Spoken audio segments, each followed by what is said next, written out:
आज पीएम मोदी की चीन के राष्ट्रपति शी जिनपिंग से मुलाकात हुई है। तियानजिन में पीएम मोदी और चीन के राष्ट्रपति शी जिनपिंग दोनों के बीच गर्मजोशी के साथ मुलाकात हुई। दोनों नेताओं के बीच करीब 55 मिनट तक बातचीत हुई है। मीटिंग के दौरान पीएम मोदी ने कहा कि चीन और भारत के सहयोग से करीब 2.8 अरब लोगों को फायदा होगा। पीएम मोदी ने सीमा पर शांति और स्थिरता की बात दोहराई है और कहा कि भारत और चीन के बीच आपसी विश्वास, सम्मान के आधार पर रिश्तों को आगे बढ़ाने के लिए हम प्रतिबद्ध हैं। मोदी ने शंघाई सहयोग संगठन के लिए चीन की सफल अध्यक्षता के लिए उनको बधाई दी है और चीन आने के निमंत्रण के लिए भी धन्यवाद दिया है।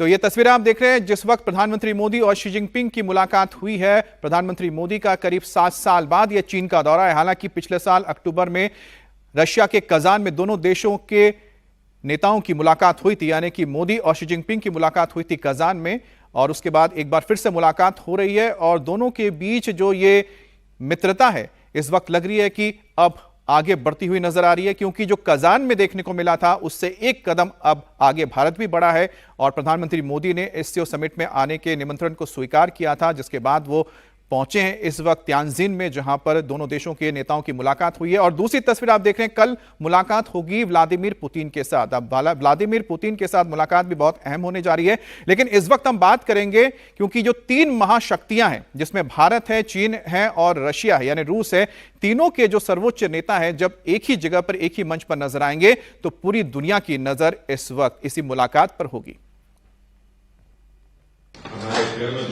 स्वागत के लिए मैं आपका हृदय से आभार व्यक्त करता हूं। पिछले वर्ष कजान में हमारी बहुत ही सार्थक चर्चा हुई थी। हमारे संबंधों को एक सकारात्मक दिशा मिली। सीमा पर डिसएंगेजमेंट के बाद शांति और स्थिरता का माहौल बना हुआ है। हमारे स्पेशल रिप्रेजेंटेटिव्स के बीच बॉर्डर मैनेजमेंट के संबंध में सहमति बनी। कैलाश मानसरोवर यात्रा फिर से शुरू की। दोनों देशों के बीच डायरेक्ट फ्लाइट भी फिर से शुरू की जा रही है। हमारे सहयोग से दोनों देशों के 2.8 बिलियन लोगों के हित जुड़े हुए हैं। इससे पूरी मानवता के कल्याण का मार्ग भी प्रशस्त होगा। परस्पर विश्वास, सम्मान और संवेदनशीलता के आधार पर हम अपने संबंधों को आगे बढ़ाने के लिए प्रतिबद्ध है।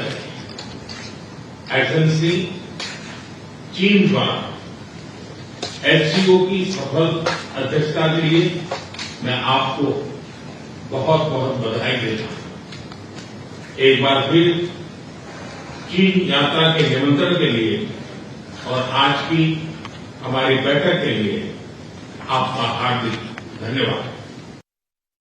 तो आपने प्रधानमंत्री मोदी के ओपनिंग स्टेटमेंट को सुना, जिसमें प्रधानमंत्री मोदी ने बताया कि किस तरह से जो पिछले साल कजान में मुलाकात हुई थी शी जिनपिंग के साथ, उससे दोनों देशों के बीच जो रिश्ते थे वो आगे बढ़े हैं और उसी का नतीजा है कि आज प्रधानमंत्री मोदी चीन में तियानजिन में एससीओ के समिट पर मौजूद है। मेरी सहयोगी विजयलक्ष्मी भी इस वक्त चीन के तियानजिन में, सीधे उनसे बात करते हैं। विजयलक्ष्मी, प्रधानमंत्री मोदी ने अपने ओपनिंग स्टेटमेंट में बहुत अहम चीजें बताई हैं, जिसमें सबसे महत्वपूर्ण बात यह है कि पिछले साल जो मुलाकात हुई है उस मुलाकात के बाद चीजें बेहतर हुई हैं।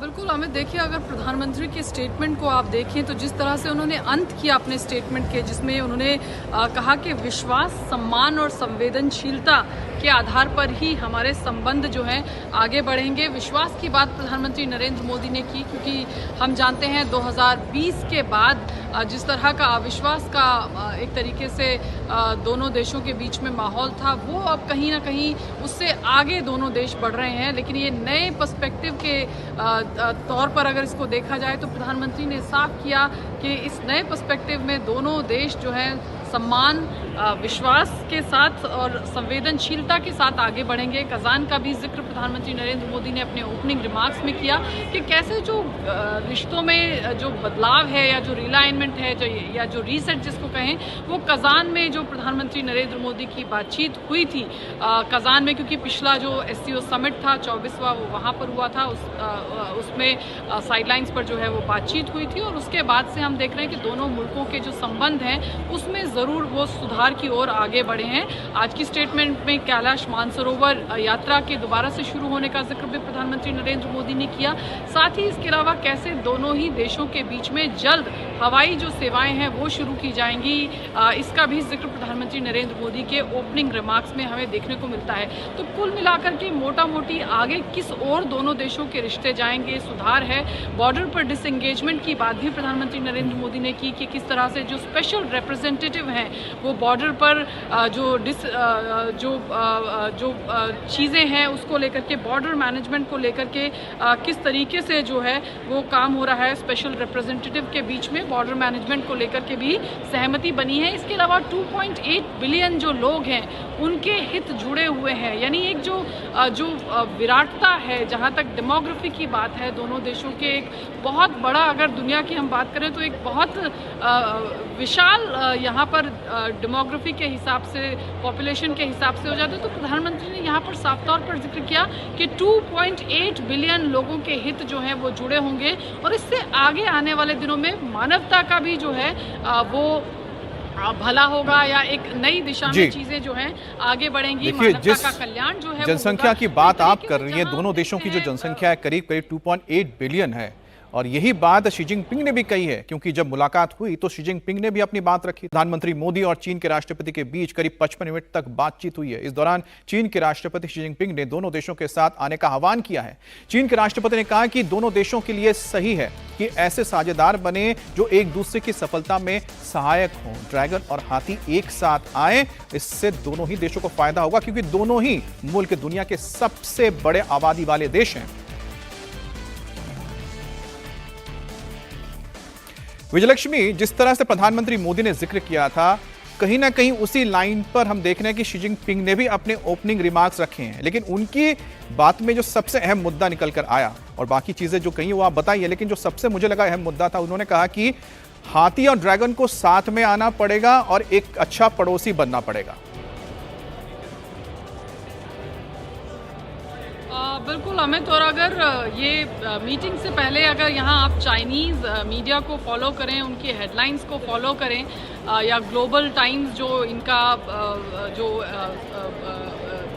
एजेंसी है उसको फॉलो करें, तो वो साफ तौर पर उनके जो आर्टिकल्स हैं या जो उनके सोशल मीडिया पर जो पोस्टरिंग थी उसमें ड्रैगन और एलिफेंट शुड डांस टुगेदर, इस तर्ज पर जो है वो नैरेटिव एक बिल्ड करते हुए चाइना के तमाम जो ये अखबार या जो उनकी एजेंसीज़ हैं वो करते हुए नज़र आ रहे थे। और आज वही रिफ्लेक्शन जो है चीन के राष्ट्रपति ने जब कहा कि ड्रैगन और एलिफेंट जो है उनको साथ मिलकर चलना होगा, साथ मिलकर चलने से ही जो है समरसता और रिश्ते जो हैं वो आगे बढ़ेंगे और दोनों के बीच में जो है जो दोनों के लिए एक बेहतरी या एक अच्छा मार्ग आगे प्रशस्त करेगा, ये बात जो है चीन के राष्ट्रपति की तरफ से कही गई। तो प्रधानमंत्री नरेंद्र मोदी और ये जो मीटिंग, इसी बात से अंदाज़ा लगा लीजिए अमित के 40 मिनट का समय था और 55 मिनट के करीब इस मीटिंग में लगा, यानी जो तयशुदा एजेंडा था उससे ज़्यादा बातचीत इस मीटिंग में हुई। कितना इम्पोर्टेंस या कितना कूटनीतिक दृष्टि से दोनों ही तरफ से जो है बातचीत रही होगी कि मीटिंग जनरली आप इस तरह की मीटिंग्स में देखते हैं कि बड़ी कट टू कट रहती हैं, जितने समय पे शुरू हुई और जितने समय पे ख़त्म हुई मोटा मोटी। यहाँ पर जो मीटिंग है वो 15 मिनट तकरीबन ज़्यादा रही तयशुदा समय से। काफ़ी सारी चीज़ों पर बातचीत जो है हुई और अब जिस तरह से एक रीअलाइनमेंट, एक रीसेट की बात भी हो रही है, रशिया, इंडिया, चाइना के जो RIC का जो फोरम है उसका क्या वो क्या एक नए डायनामिक्स के तौर पर आगे आ सकता है, जहां एक तरफ अमेरिका बार बार अपने टैरिफ्स की बात कर रहा है और अमेरिका की अगर हम बात करें तो ब्रिक्स के जो देश हैं उन पर ज़्यादातर वो उनको लगता है कि वो एंटी अमेरिकन है। तमाम ब्रिक्स के देशों पर चुन चुन कर जो है अलग अलग तरह से टैरिफ लगाए गए या रशिया पर सैंक्शन लगाया गया, तो एक नया डायनामिक्स है, जियोपॉलिटिकल जो डेवलपमेंट है वो तेजी से बदल रहा है और अमेरिका जो टैरिफ लगा और रहा जो है ये उसमें बदलाव वो का जिक्र आप कर रही नहीं हैं विजय लक्ष्मी, उस बदलाव को भारत भी समझता है और जाहिर सी बात है कि शी जिनपिंग भी समझते हैं।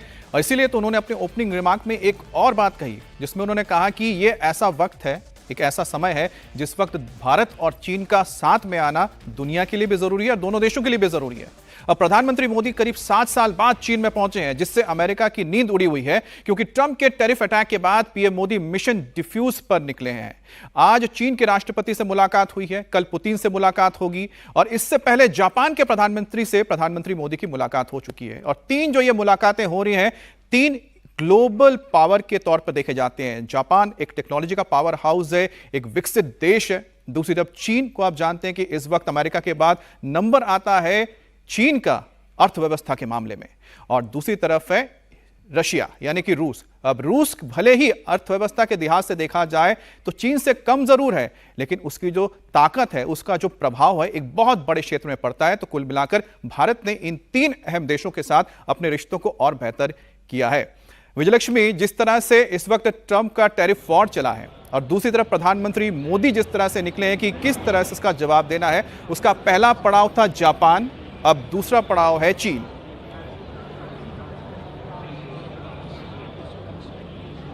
बिल्कुल, देखिए ये दिखा रहा है कि वेस्ट ईस्ट वर्सेस वेस्ट के इस एक्सेस में एक तरीके से अब देखिए आप यहाँ पर ईस्ट पर पूरा कंसंट्रेशन जो है वो हमें नज़र आ रहा है। जापान जिस तरीके से प्रधानमंत्री नरेंद्र मोदी गए और उसके बाद अब चाइना में उनका ये दौरा हो रहा है, तो एक जो रीअलाइनमेंट है, जिस तरह से ट्रंप टैरिफ एक तरीके से ट्रंप जो धमकी दे रहे हैं या टैरिफ की बात बार बार कर रहे हैं, और जितना टैरिफ भारत पर लगाया वो एक तरीके से नाजायज़ टैरिफ एक तरीके से लगाया गया और एक धमकी भरा लहजा भी उनका रहता है कि आप ये नहीं करेंगे तो ये हो जाएगा, ये नहीं करेंगे तो ऐसा हो जाएगा, हम ऐसा करेंगे।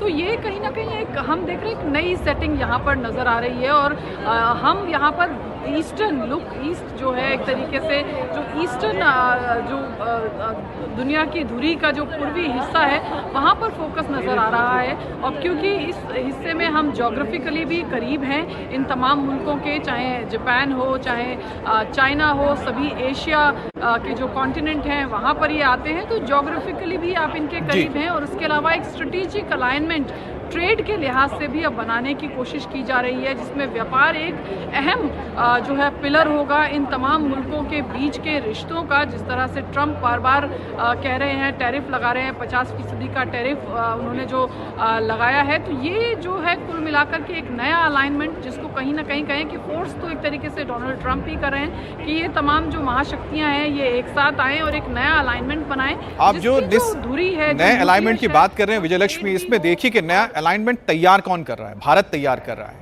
चीन और जापान के बीच बनती नहीं है, लेकिन भारत और जापान के बहुत अच्छे संबंध हैं।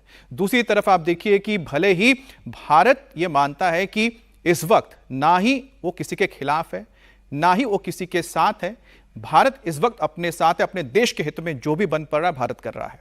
माना जा रहा है कि मोदी, पुतिन, शी जिनपिंग की जो तिकड़ी है ट्रंप के टैरिफ की हेकड़ी निकाल देगा। क्यों निकाल देगा, उसकी वजह आपको बताते हैं। भारत दुनिया की चौथी सबसे बड़ी अर्थव्यवस्था वाला देश है, तो वहीं रूस तेल और गैस का सबसे बड़ा इस वक्त सप्लायर है। चीन दूसरी सबसे बड़ी अर्थव्यवस्था है और भारत दुनिया का सबसे बड़ा लोकतंत्र है, तो रूस का सबसे बड़ा क्षेत्रफल है।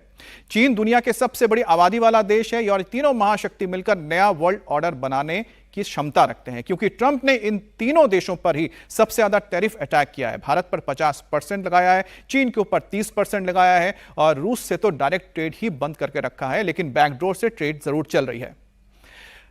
विजयलक्ष्मी, जिस तरह से अब ये कोशिश हो रही होगी, क्योंकि रूस भी पहले से काफी देर से कोशिश कर रहा है कि किस तरह से RIC यानी रिक को एक बार फिर से जमीन पर उतारा जाए, जिसमें भारत, रूस और चाइना तीनों को साथ में लाया जाए। भारत अब तक इससे थोड़ा पीछे हटता इसलिए रहा था क्योंकि भारत इस पूरे मुद्दे पर साथ में नहीं आना चाहता था, क्योंकि अमेरिका के साथ उसकी एक अलग स्ट्रैटेजिक अलाइनमेंट थी, जिसको पूरी तरह से इस टैरिफ बॉम्ब ने ध्वस्त कर दिया है, ट्रंप ने ध्वस्त कर दिया है। क्या अब भारत के हित इसमें भारत को नजर आते हैं कि वो रशिया और चीन के साथ इस अलाइनमेंट को, इस नए ऑर्डर को जमीन पर उतारें?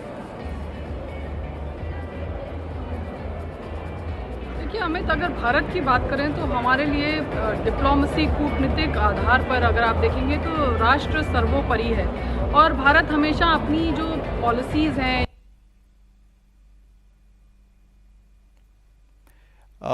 हमारा संपर्क टूट गया है। हम एक बार फिर से जुड़ेंगे विजयलक्ष्मी के साथ, लेकिन जैसा हम आपको बता रहे हैं कि भारत की जो इस वक्त सबसे बड़ी प्रायोरिटी है यानी प्राथमिकता है वो है भारत का हित। और अमेरिका ने भारत के खिलाफ यह कहकर कि 50% टैरिफ अतिरिक्त लगाया गया क्योंकि रूस से हम ज्यादा तेल खरीदते हैं। तो ऐसे में तो सवाल यह उठता है कि चीन भी तो खरीदता है, उसके ऊपर लगाने की हिम्मत क्यों नहीं हुई? भारत के पैसे से रूस यूक्रेन से जंग लड़ रहा है, यह अमेरिका आरोप लगा रहा है, लेकिन सच्चाई क्या है वो भी हम आपको बताते हैं। रूस से जो 5 बड़े देश तेल, कोयला और गैस खरीदते हैं उसमें भारत तीसरे नंबर पर आता है। नंबर 1 पर चीन है, करीब 47% तेल खरीदता है, जिस पर अमेरिका ने सिर्फ 30% टैरिफ लगाया है। नंबर 2 पर आता है यूरोपियन यूनियन, जिस पर 15% सिर्फ टैरिफ लगा है, जबकि भारत तीसरे नंबर पर आता है और भारत के ऊपर 50% टैरिफ लगाया गया है। चौथे नंबर पर तुर्की है और 5वें नंबर पर जर्मनी आता है। अमेरिका इन दोनों देशों पर 15% ही टैरिफ लगाया है।